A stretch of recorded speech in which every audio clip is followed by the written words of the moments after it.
Apa kabar sahabat TCC yang dikasihi dalam kasih Kristus?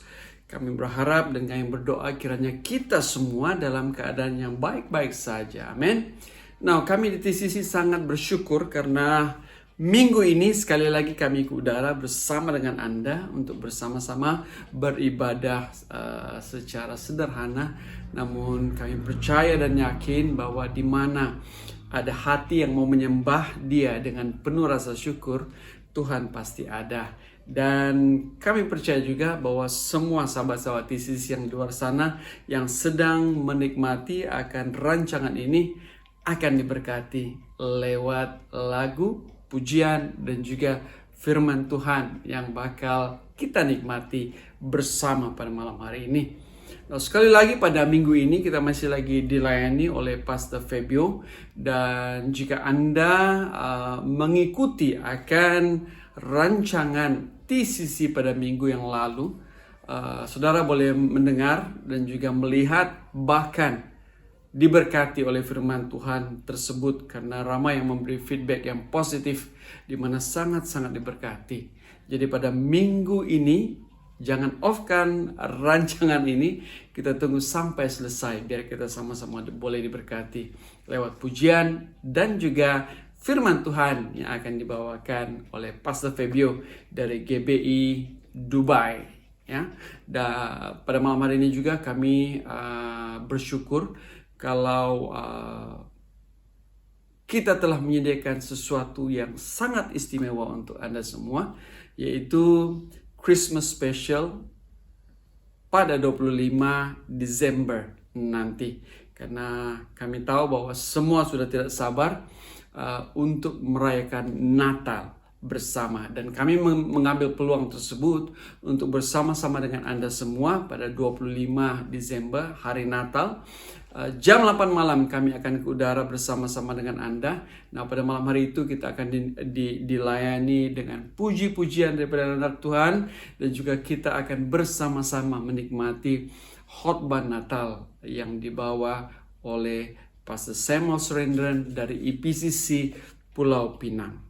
Dan pada malam itu juga kita akan bersama-sama menikmati music video yang telah disediakan khas istimewa untuk Christmas Special tersebut.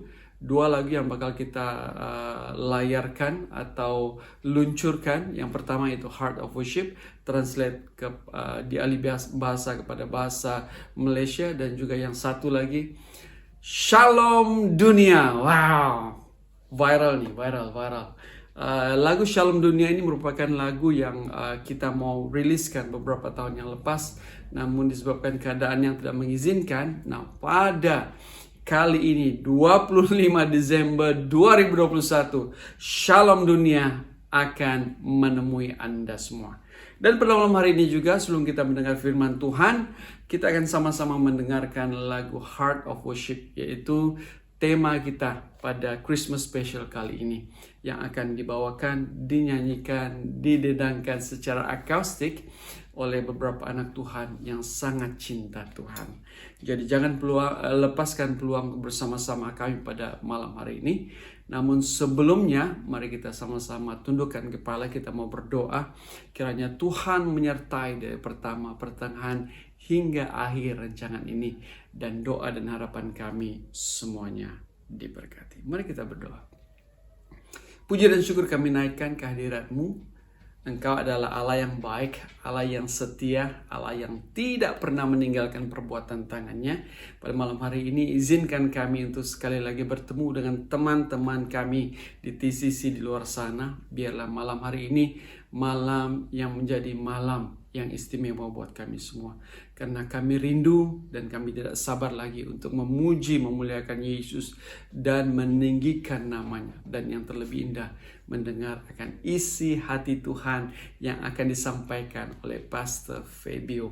Dan jauh sebelumnya Tuhan, biar Engkau urapi Pastor Fabio agar apa yang bakal disampaikannya buat kami semua itu merupakan jawaban daripada doa-doa kami selama ini. Terima kasih Yesus. Sertai kami semua, sertai acara ini. Siapkan kami untuk beribadah, memuji, memuliakan nama-Mu dan mendengar akan sabda-Mu. Di dalam nama Yesus, semua yang percaya katakan amin. Selamat menikmati ibadah sederhana daripada kami di TCC, dan selamat menikmati firman Tuhan dari Pastor Fabio dari GBI Dubai.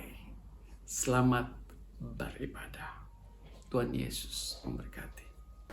Shalom TCC, senang boleh bergabung bersama kembali dengan Anda pada petang hari ini.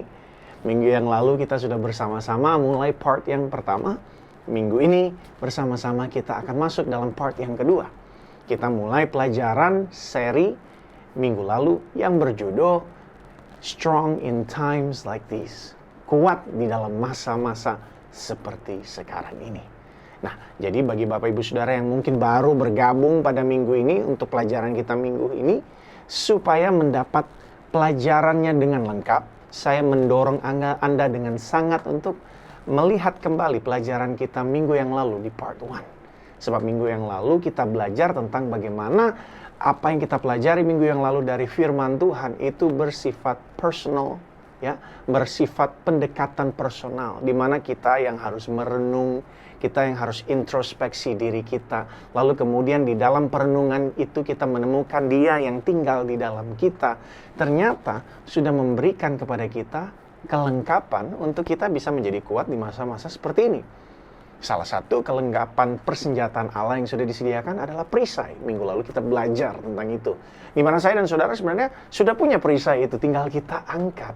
Tetapi di balik itu tindakan untuk mau angkat perisai, kita harus punya keinginan untuk mau belajar kuat, bahkan untuk angkat perisai kita sendiri. Haleluya. Jadi kalau saudara mau dapat gambaran yang lengkap dari pelajaran minggu ini, saya encourage dan mendorong Anda dengan sangat lihat kembali apa yang kita pelajari minggu yang lalu, agar apa yang kita pelajari minggu ini sungguh menjadi lengkap pengertiannya. So, minggu ini TCC kita akan belajar part yang kedua, Strong in Times Like This. Pembacaan kita minggu ini dari ayat yang berbeza. Kalau minggu yang lalu kita belajar dari kitab berbeza, minggu ini kita akan belajar dari kitab 2 Petrus. Oke, buku 2 Petrus pasal yang pertama ayat 1 sampai dengan ayat 2. Note saya tetap dalam bahasa Inggris, sebab minggu yang lalu saya sudah bagikan kepada saudara-saudara sekalian, ada beberapa translation bahasa Inggris yang memang tidak didapatkan di dalam bahasa-bahasa yang lain. Sehingga pengertian yang kita mau tangkap itu jadi sedikit berbeda kalau kita tidak mendapat pengertian yang sesungguhnya. Oke, jadi notes akan tetap dalam bahasa Inggris, sebab memang community kami pun di sini dari berbagai bangsa atau nationality yang tidak selalu berbahasa Indonesia atau bahasa Melayu. So, the notes will always be in English. Oke, tapi jangan khawatir, saya tetap akan preach in bahasa. Oke, so saya akan bacakan 2 Peter, 2 Petrus pasal yang pertama ayat 1 sampai dengan ayat yang kedua. Silakan Anda buka Alkitab yang paling nyaman bagi Anda untuk mendapat pengertian yang lengkap. Oke. Simon Peter, a servant and apostle, special messenger of Jesus Christ, to those who have obtained an equal privilege of like precious faith, with ourselves in and through the righteousness of God and Savior Jesus Christ. May grace, God's favor and peace, which is perfect well-being, all necessary good, all spiritual prosperity and freedom from fears and agitating passions and moral conflicts, be multiplied in you, the full, personal, precise, and correct knowledge of God and of Jesus our Lord. Wow. Ayatnya cuma 1 dan 2, tapi begitu banyak pelajaran yang bisa kita tarik dari ayat ini. Tetapi yang pertama, kalau saudara mempelajari minggu yang lalu dari perenungan kita, karena perlengkapan senjata Allah itu sudah diberikan untuk kita semua, demikian juga roh yang sama itu diberikan kepada kita semua. Demikian juga minggu yang lalu kita pelajari bahwa firman yang sama, whether itu on-site ataupun online, itu juga semuanya sama. Berarti kita beranjak kepada poin saya yang pertama hari ini, poin kita hari ini. Equal privilege in times like this. Karena perlengkapan persenjataan Allah itu semua sama yang sudah diberikan. Firman yang disampaikan adalah firman yang sama, baik itu on-site maupun juga online. Kristus yang tinggal di dalam diri saya dan saudara itu adalah Kristus yang sama. Bahkan Roh Kudus yang diberikan kepada kita semua adalah roh yang sama. Jadi sekalipun di masa-masa yang sulit seperti ini, setiap diri saya dan saudara diberikan equal privilege in times like this. Karena sudah diberikan semuanya terlebih dahulu. Sehingga saya dan saudara memang bisa menjadi kuat. Boleh menjadi berhasil. Boleh memiliki sebuah bisnis yang berbuah-buah sekalipun di masa-masa yang seperti ini. Kenapa? Karena semua orang pada dasarnya kebenaran firman Tuhan justru lewat kebenaran, the righteousness of our God and Savior Jesus Christ. Justru karena kekudusannya, justru karena kebenarannya, justru karena apa yang sudah difirmankannya itu melalui Kristus, kita semua tidak ada satupun yang terkecuali mendapat kesempatan yang sama. Haleluya. Jadi bukan karena saya yang berkhotbah, maka saya mendapat pemeliharaan yang lebih. Bukan karena Anda sekarang sudah kembali worship on-site di gereja yang berbentuk building dan pertemuan physical, lalu kemudian itu membedakan supaya Anda mendapat privilege lebih daripada mereka yang ada di rumah, mengikuti secara online. Tidak. Kebenaran firman Tuhan, haleluya, hari ini menjanjikan lewat kebenaran yang sudah ada di dalam diri kita, yaitu melalui Tuhan kita, Kristus Yesus, kita semua diberikan equal privilege. Haleluya, equal. Kesempatan yang sama. Kesempatan yang sama untuk berhasil. Kesempatan yang sama untuk tetap memiliki kedai yang tetap berbuah-buah di masa yang sulit ini. Kesempatan yang sama untuk memiliki pemasukan secara keuangan. Semuanya sama. Tuhan tidak akan pernah membeda-bedakan. Tetapi seringkali yang menjadi persoalannya bukan tentang apa yang sudah disediakan. Tapi persoalannya seringkali terletak pada diri kita. Di mana semua sudah disediakan. Tetapi kita tidak mau menggapainya. Tidak mau mengusahakannya. Raja Daud berkata demikian. Kecaplah dan lihatlah. Banyak di antara kita ini cuma mau menunggu dan melihat dulu. Oke, brother, kalau engkau diberkati, aku lihat-lihat dulu. Kalau engkau diberkati, maka aku akan membangkitkan imanku dan mengecap kebaikan yang sama. Saudara, ayo kita perbaiki cara berpikir ini. Haleluya. Kita perbaharui cara kita berpikir. Kecaplah dan lihatlah. Jangan hanya mau lihat-lihat saja. Oh, aku melihat brotherku yang satu itu diberkati. Jangan, saudara. Kita semua diberi equal privilege. Kita semua diberikan kesempatan yang sama, anugerah yang sama, diberikan grace yang sama. Haleluya. Dan inilah yang menjadi salah satu fondasi untuk saya dan saudara punya alasan untuk kuat di masa-masa seperti sekarang ini. Kenapa? Karena saya memiliki iman bahwa ada equal privilege. Kalau saya lihat brotherku yang bernama A itu diberkati di masa-masa yang sulit seperti sekarang ini, demikian juga aku mau mengecap hal yang sama. Sebab kenapa? Karena melalui kebenaran Kristus Yesus, kita semua mendapat privilege yang sama. Haleluya. Lalu kemudian banyak orang itu hanya mau grace di masa-masa yang seperti sekarang ini. Ya saudara, oh Tuhan beri aku anugerah supaya kedaiku disukseskan, diberkati. Oh Tuhan kasih aku grace supaya aku punya sebuah kesuksesan di dalam bisnisku. Oh Tuhan give me grace supaya aku dapat pekerjaan. Tetapi yang sering kali terjadi Bapak Ibu Saudara, sekalipun grace itu sudah diberikan, tetapi tidak ada damai sejahtera. Itu sebabnya di sini Peter mengajarkan kepada kita bahwa grace itu datang dengan peace. Anugerah itu datang bersamaan dengan damai sejahtera. Banyak orang kedainya tetap buka tapi tidak ada damai sejahtera. Apalah artinya grace? Saudara punya kedai yang tetap terbuka, tetapi saudara nggak punya damai sejahtera. Apalah artinya saudara memiliki grace supaya saudara punya pekerjaan di masa-masa seperti ini, tapi saudara hidup terus di dalam kekhawatiran. Grace tidak seperti itu Bapak Ibu Saudara. Grace itu disertai dengan damai sejahtera. Ayat 3 dan ayat 4 dari 2 Petrus pasal yang pertama. Saya akan bacakan yang ada di layar, berkata demikian. For His divine power has been bestowed to us all things that are requisite and suited to life and godliness. Wow. Through the full personal knowledge of Him who called us by and to His own glory and excellence, virtue, by means of this, He has bestowed on us His precious and exceedingly great promises. Not promise ya, promises, lebih dari satu. So that through them you may escape by flight from the moral decay, rottenness, and corruption that is in the world of covetousness, lust, and greed, and become sharers, partaker of the divine nature. So, Petrus mengajarkan kita, for His divine power has been bestowed upon us all things, semuanya. Okay, all things. But through His grace, and in that grace there is peace. Haleluya.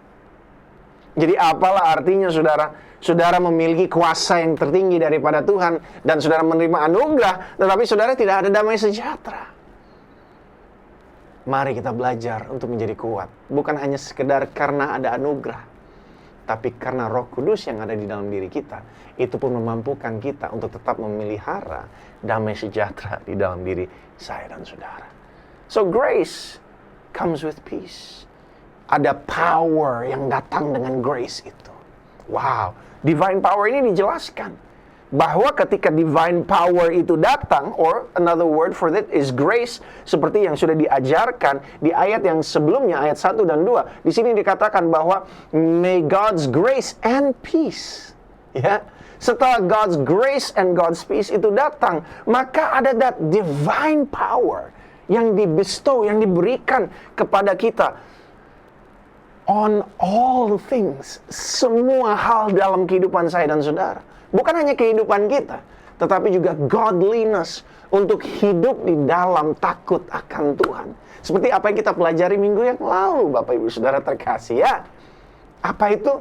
Yaitu holy fervor, pola hidup, gaya hidup yang mau mempertahankan kekudusan Tuhan. Itulah godliness yang akhirnya juga kita pelajari pada hari ini. Jadi, saudara perhatikan baik-baik. Apalah artinya saudara punya grace, lalu kemudian this divine power ini kan datang di bestow on us, tapi tidak ada damai sejahtera. Apalah artinya? Saudara diberikan power untuk menghasilkan keuangan yang menghidupi bisnis Anda, ataupun keluarga Anda, ataupun karyawan atau anak buah Anda yang bekerja pada Anda. Maybe. Tapi apalah artinya kalau kita setiap hari tetap hidup dalam ketakutan? Grace datang dengan peace, dengan damai sejahtera. Lalu kemudian ketika semuanya itu datang, Bapak Ibu Saudara, kita dapat menikmati dengan optimal semua divine power itu yang mau dibestow, yang diberikan kepada kita dalam semua aspek kehidupan kita, dan juga our godliness di dalam kehidupan untuk menyenangkan Tuhan. Oke. Sebelum saya lebih jauh lagi menyimpang dari apa yang saya sudah tulis di dalam catatan saya, ayo kita kembali. Oke, jadi apa poin saya berikutnya? Poin kita hari ini, employ every effort. Jadi untuk menjadi kuat di masa-masa seperti ini, memang itu harus aktif. Tidak boleh bermalas-malasan. Sebab Amsal pun berkata, ya kan, orang yang bekerja layak menerima upah.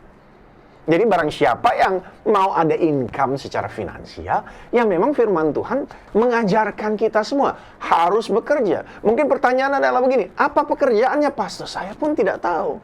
Karena talenta dan kemampuan sudah diberikan pada tangan Anda. Seperti yang sudah kita pelajari minggu lalu dan minggu ini. Kuasa Tuhan itu sudah diberikan dengan tidak kurang-kurangnya supaya kita bisa bekerja, bisa melakukan sesuatu yang menyenangkan hati Tuhan. Employ every effort. Employ itu artinya adalah kita memang bekerja. You are being put to work. Iman itu harus dikerjakan. Haleluya.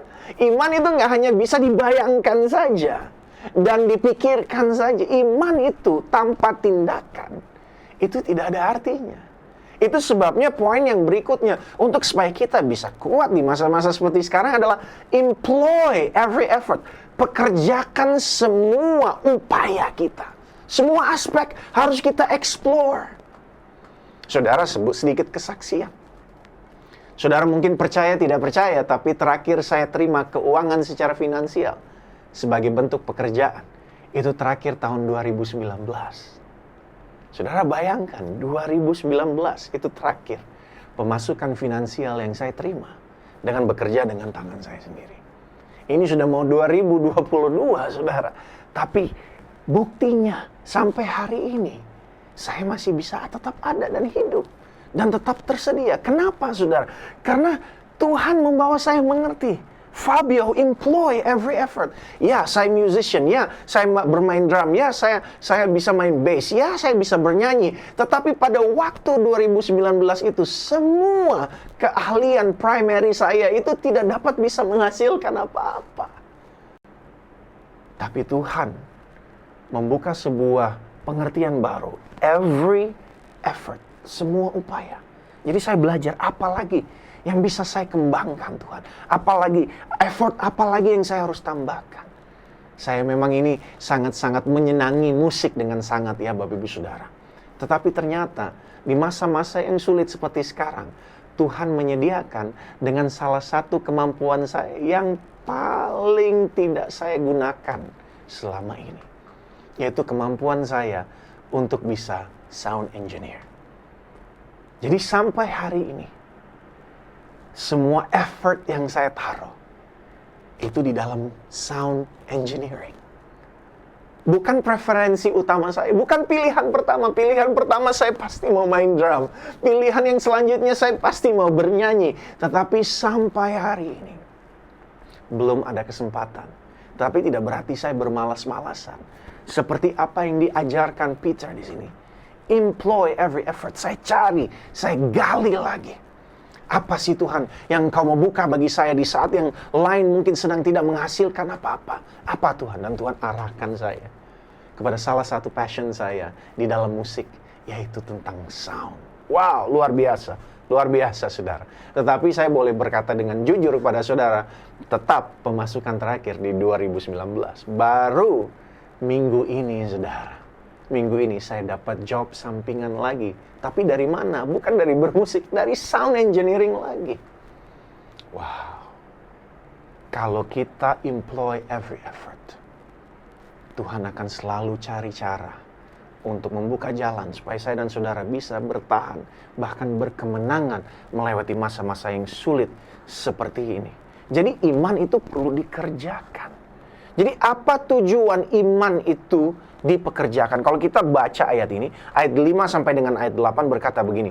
For this very reason, oleh karena alasan inilah, adding your diligence, ya, your faith, employ every effort, exercising your faith to develop. Jadi, it starts with faith. Saudara nanti boleh lihat di layar Anda, tapi saya mau dengan cepat ya, melewati poin-poin pada hari ini. So, the purpose of faith, apa tujuannya adanya iman yang teraktivasi atau yang harus di-develop atau harus di-employ every effort? Habis itu, iman kita yang di-exercise, yang dikerjakan, yang dilatih, itu akan menghasilkan excellence. Itu yang pertama. Yang kedua, resolution. Resolution itu berarti menyediakan jalan keluar di masa-masa yang sulit. Dan saya suka salah satu translation ini berkata gini, ketika iman kita di-employ every effort, itu akan menghasilkan Christian energy. Wow! Makanya tadi saya katakan, saudara, orang yang mau belajar kuat di dalam Kristus itu tidak mungkin tanpa energi. Haleluya. Bersemangat, bersukacita, sekalipun di tengah-tengah masa yang sulit seperti sekarang. Lalu kemudian, di dalam developing virtue, ya, we develop knowledge or intelligence. Nah, sehingga tidak kurang-kurangnya, seperti kesaksian tadi saya katakan, tidak kurang-kurangnya hikmat, ya, another word, ya, biblical term of intelligence is hikmat. Okay? Jadi tidak kurang-kurangnya Tuhan memberikan saya intelligence supaya saya bisa membuka saya punya pengertian dan wawasan untuk supaya lewat dunia musik ini yang semakin hari semakin sulit untuk berkarya. Dia memberikan saya pewahyuan, intelligence, spiritual intelligence buat mengerti bahwa musim ini Fabio, kamu jadi sound engineer. Wow. Lalu kemudian saya makin terlatih, makin invest, saya bikin every effort. My intelligence of handling sound itu bertumbuh. Lalu kemudian apa tujuan intelligence itu ditingkatkan? Supaya ada self-control, itu kata firman Tuhan. Dari ayat 5 sampai dengan ayat 8. Sehingga orang di dalam masa-masa seperti sekarang ini, seperti minggu lalu yang kita pelajari, stand your ground. Itu kan bicara tentang apa? Self-control. Lalu kemudian apa tujuan daripada self-control itu di-develop? Supaya itu menghasilkan yang disebut steadfastness. Apa itu steadfastness? Steadfastness adalah patience and endurance. Kesabaran dan daya tahan.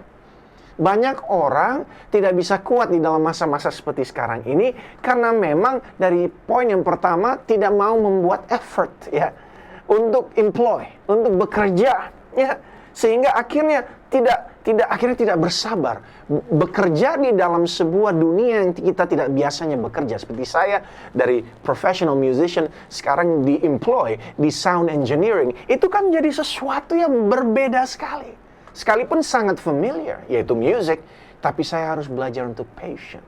Saya belajar untuk endure prosesnya.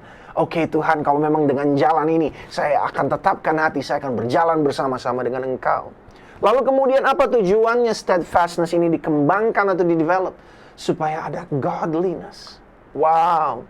Dan setelah ada godliness itu akan develop brotherly love yang kita pelajari minggu yang lalu.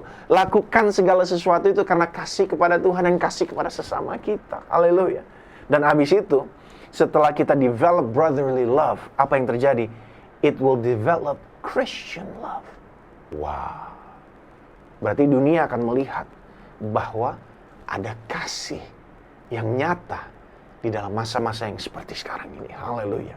Puji Tuhan. Haleluya. Lalu kemudian dikatakan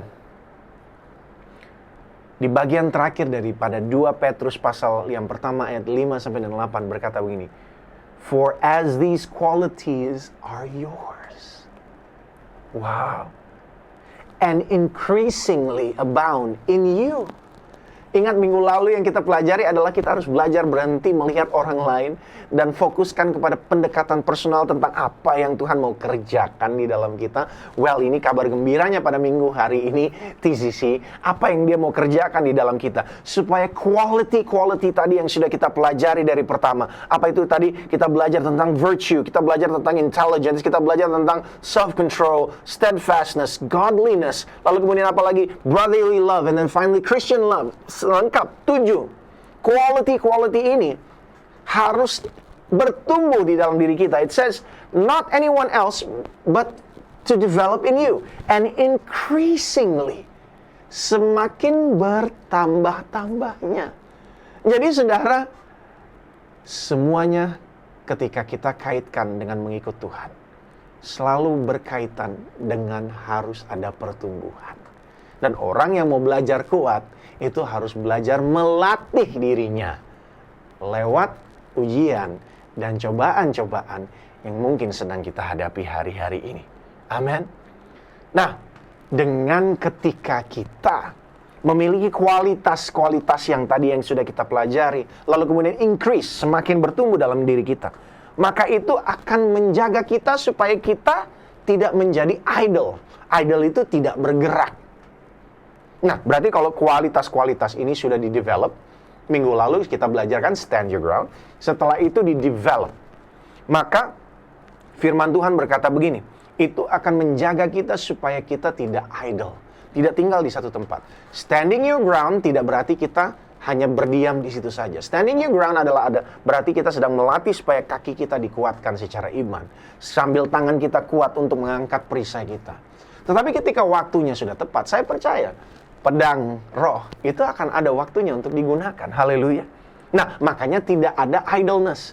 Makanya kita akan bertahan. Tapi ketika waktunya Tuhan sudah tepat, maka kita pun akan diperintahkan untuk mengangkat pedang roh itu. Dan kita akan mulai maju dengan pedang kita untuk mencapai kemenangan di dalam Kristus. Haleluya. Makanya ini yang harus dilatih supaya kita belajar. Lalu kemudian itu akan menjaga kita supaya kita tidak unfruitful. Supaya kita tidak menjadi mandul atau tidak menghasilkan buah. Tetapi bertujuan apa? Semua ini akan Tuhan kasih buat kita. Tujuannya apa? Unto the personal knowledge of Jesus. Tujuannya, haleluya, adalah untuk semakin mengenal Dia, Kristus Yesus, yang adalah juru selamat atas kehidupan kita. Haleluya. So, mari kita lihat poin yang berikutnya. Tanpa kualitas-kualitas ini, kita menjadi short-sighted, ya. Without these qualities, we are short-sighted. Short-sighted itu apa sih artinya? Short-sighted itu artinya adalah kita cuma mampu melihat apa yang ada di depan. Kita tidak mampu melihat ke depan. Minggu lalu kita belajar bahwa kemampuan alert itu adalah sebuah kemampuan kedewasaan untuk mengenali bahwa bahaya mau datang sebelum bahaya itu akan datang. So, orang yang memiliki kualitas-kualitas yang barusan kita pelajari dari ayat yang ke-5 sampai di ayat yang ke-8 ini, di-develop dan increasingly bertumbuh di dalam diri kita, apa yang akan terjadi? Ya, kita tidak menjadi short-sighted. Mari kita lihat. 2 Peter verse 1, ayat yang ke-9. 2 Petrus pasal pertama ayat 9. For whoever lack these qualities are blind. Is blind, spiritually short-sighted, seeing only what is near to him, and has become oblivious to the fact that he was cleansed from his old sins. Wow. Nah, lihat saudara, apa yang terjadi kalau karakter-karakter ini tidak ditumbuhkan dan di-develop dan kita tidak menjadi kuat di dalam masa-masa seperti sekarang ini. Apa yang terjadi? Kita menjadi dibutakan, kita menjadi takut kembali. Kita menjadi short-sighted, cuma bisa lihat apa yang ada di depan, nggak bisa lihat apa yang sudah difirmankannya yang menjadi jaminan yang pasti di dalam masa depan di dalam Kristus. Lalu kemudian kita nggak bisa, lalu kemudian mulai menyalahkan diri kita tentang, aduh, coba aku menjadi orang yang lebih baik, lebih banyak berdoa, lebih banyak baca firman. Wow, iblis itu pandai, saudara. Pandai membuat kita akhirnya tidak mau maju bersama-sama dengan Tuhan. Tapi ayo, saya berdoa supaya kualitas-kualitas ini, quality ini ditumbuhkan. Dan increasingly, semakin bertambah. Itu bicara tentang kedewasaan. Itu bicara tentang about getting stronger. Haleluya. Haleluya. So, apa yang harus kita pelajari? Understand His grace, divine power.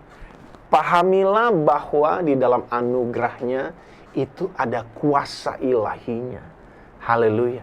Di sini kalau kita mau kuat itu membutuhkan iman. Di dalam Petrus pasal yang kedua ini, Petrus sendiri mengingatkan kepada gereja yang dia sedang menulis surat ini. Lalu kemudian berkata, ingatkan mereka tentang anugerah yang datang dengan damai sejahtera yang diikuti oleh kuasa ilahi Tuhan. Nah, jadi saudara, hari-hari ini pun saya mau mengingatkan kita semua bahwa anugerah itu datang dengan damai sejahtera. Dan karena berdua ini datang bersamaan, itu akan menghasilkan yang disebut divine power. Oke? Nah, jadi divine power itu kita harus mengerti datangnya dari mana.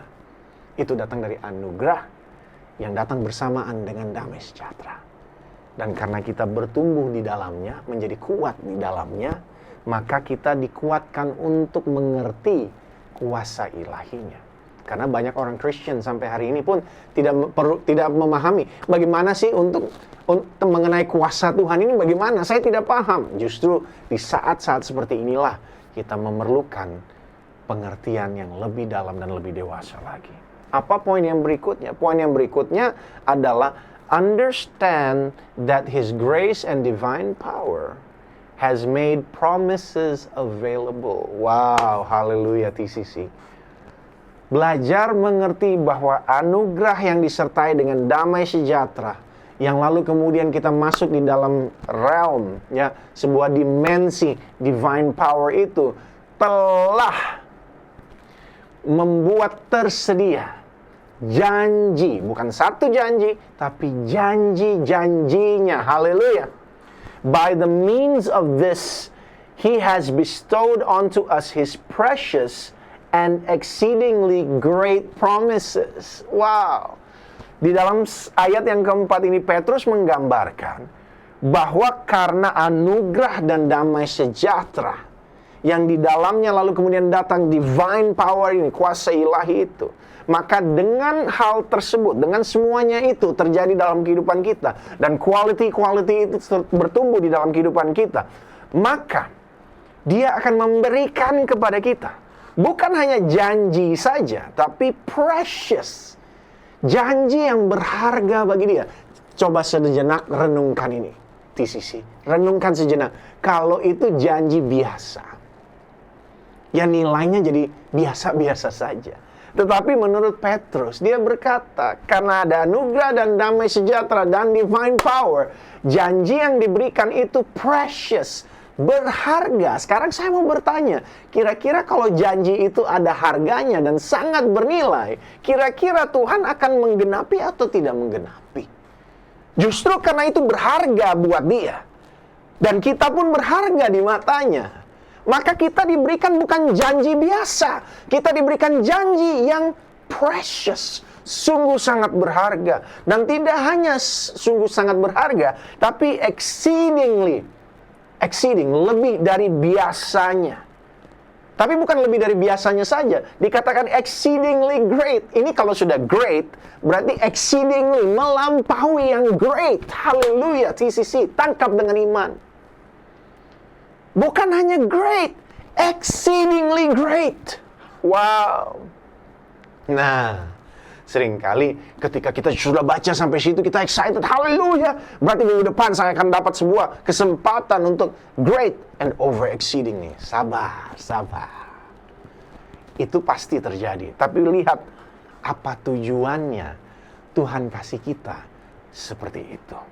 So that through them you may escape from moral decay. So you can escape from moral decay. Ini ayat yang keempat. Coba saya lihat apakah ada di sini ayat yang keempat. Ya, ini ayat yang keempat.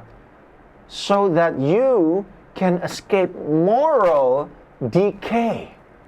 Tujuannya Tuhan memberikan kita kuasanya dengan janji-janji yang berharga sungguh sangat dan great, over exceedingly great promises. Bertujuan apa? Supaya kita tidak terikat di dalam dosa. Artinya begini, kita harus merenungkan sekarang Bapak Ibu Saudara di dalam TCC, ya. Saya kasih pertanyaan yang sulit. Saya sungguh tidak percaya. Atau percayakah Anda? Ini pertanyaan saya. Percayakah Anda bahwa orang yang sungguh-sungguh telah mengalami grace and peace dan divine power itu kira-kira akan semakin dekat dengan dosa atau semakin menjauh dari dosa? Tetapi realitinya adalah hari-hari ini kita menemukan dengan sangat-sangat disayangkan. Orang semakin diberkati, tetapi tidak semakin menghidupi kehidupan yang menyenangkan Tuhan. Ayat ini mengajarkan kita, ayat yang keempat. Semua yang Tuhan berikan itu kita harus mengerti. Supaya kita escape from moral decay. Bertujuan supaya kita semakin menjauh dari kerusakan dan kebusukan dunia. Itu firman Tuhan. Nah, sekarang pertanyaan kita. Apakah Anda semakin diberkati hari-hari ini? Pertanyaan yang kedua. Kalau jawabannya ya adalah ya. Pertanyaan yang kedua adalah, apakah Anda semakin menjauh dari kehidupan duniawi atau semakin dekat? Mari kita renungkan dan kita menjawab. Apa yang harus kita lakukan juga di dalam masa-masa seperti sekarang ini supaya kita bisa kuat? Activate your faith. Aktivasi imanmu. Tadi kita sudah baca ayat 5 sampai dengan ayat 8 berkata demikian, for this very reason adding your diligence to the divine promises, employ every effort in exercising your faith. Imanmu yang harus diaktifasi. Jangan tunggu lihat kesaksian dulu iman orang lain. Kita boleh lihat kesaksian orang lain dan berkata, wow, hebat imannya. Tapi kalau kita tidak punya iman, maka apapun yang kita lihat, kita nggak akan bisa kecap. Kita nggak bisa rasakan. Kita nggak akan bisa nikmati. Kenapa? Karena kita hanya lihat itu sebagai sebuah kesaksian. Tapi kalau kita aktivasi iman kita, maka saya percaya tidak ada yang mustahil bersama-sama dengan Tuhan di sisi. Yang terakhir minggu ini, don't become blind. Jangan menjadi buta, saudara. Sebab semua itu yang tadi kita pelajari, character, dan quality itu, kalau dibangunkan di dalam diri kita, kita tidak short-sighted. Kita bisa melihat di balik masalah kita ini, sesudahnya, itu ada sesuatu yang Tuhan sediakan bagi kita setelahnya. So, whoever lacks these qualities is blind. Artinya begini, orang yang tidak punya kualitas-kualitas ini hanya bisa fokus pada dirinya sendiri. Masalahku, pekerjaanku, keuanganku, kedaiku, iniku, bisnisku, semuanya. Tetapi, kalau saudara coba lihat sekeliling, coba buka mata saudara sekeliling, bukan hanya sekedar orang lain mungkin punya kehidupan yang lebih sulit daripada saya dan saudara. Tetapi kita perlu lihat bahwa mungkin ladang sudah menguning, dan lewat kehidupan kita, Kristus mau memenangkan orang lain lewat kehidupan kita yang kuat di dalam masa-masa seperti ini. So, terima kasih TCC sudah bergabung bersama-sama dengan saya di part 2 minggu ini. Kita akan jumpa lagi minggu depan. Tuhan Yesus memberkati. God bless.